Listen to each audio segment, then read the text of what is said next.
consommateurs du Togo a été témoin d'un déversement d'oignons en mauvais état que les populations ont ramassés. Comment avez-vous vécu le fait là? Oui, nous avons été alertés ce matin par un consommateur de la localité. Et donc nous nous sommes dégagés le plus tôt que possible, arrivés sur le terrain.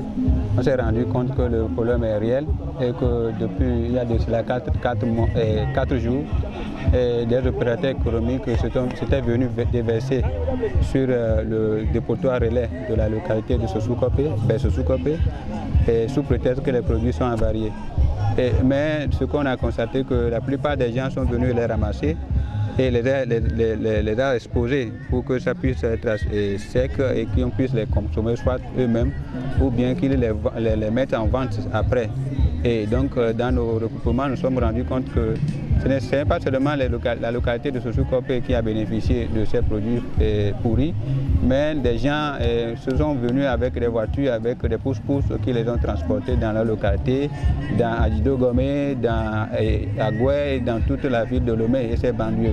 Et donc ce qui fait que nous sommes vraiment très inquiets parce que celui qui a déversé ces produits sur le marché, s'il s'avérait que le produit est de bonne qualité, il allait les trier, il n'allait pas tout déverser.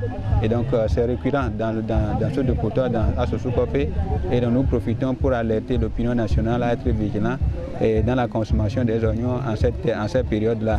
Parce que si nous consommons ce qui est de mauvaise qualité, nous nous exposons à la vie et notre santé en dépendra. C'est pourquoi nous voulons que tout le monde soit vigilant et que les autorités en charge de la protection des consommateurs, le ministère du Commerce, puissent jouer pleinement son rôle et que les forces de l'ordre et de sécurité soient aussi nourries en termes de ressources humaines en qualité et en quantité pour que le travail que nous faisons de veille citoyenne soit un travail qui profite à tous les Togolais. Vous avez saisi une infime partie du lot déversé et le reste, qu'est-ce que ça veut dire? Oui, l'essentiel c'est de sauver une partie de ceux qui sont disposés à ce qu'on les sauve. Parce qu'il y a des gens qui ont déjà commencé à consommer, il y a des gens qui ont déjà vendu une grande partie de ce qu'ils ont ramassé sur le terrain. Et donc ce que nous venons de constater aujourd'hui, nous avons pris le soin de les ramasser et les envoyer vers le ministère du Commerce. Ce qui reste, donc ça veut dire que le secrétaire général du chef traditionnel de la localité a promis qu'ils vont congogner, qu'ils vont sensibiliser les populations de la localité de Sosoukopé ici pour qu'ils ne la consomment pas. Maintenant, ceux qui sont un peu plus loin, ils ne pourront que passer par vos médias pour pouvoir stopper la consommation de ces produits-là dont ils doutent de l'origine.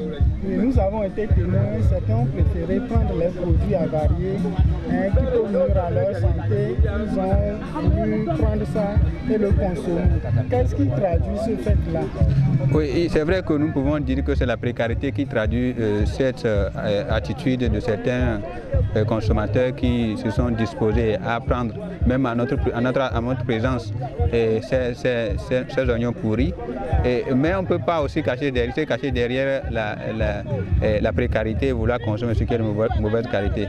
Et donc nous les invitons à ne pas se cacher derrière la pauvreté pour consommer cette mauvaise qualité. Et donc c'est la conscience collective, la conscience humaine qui doit nous amener à nous protéger, à protéger tout ce que nous avons comme dans notre environnement.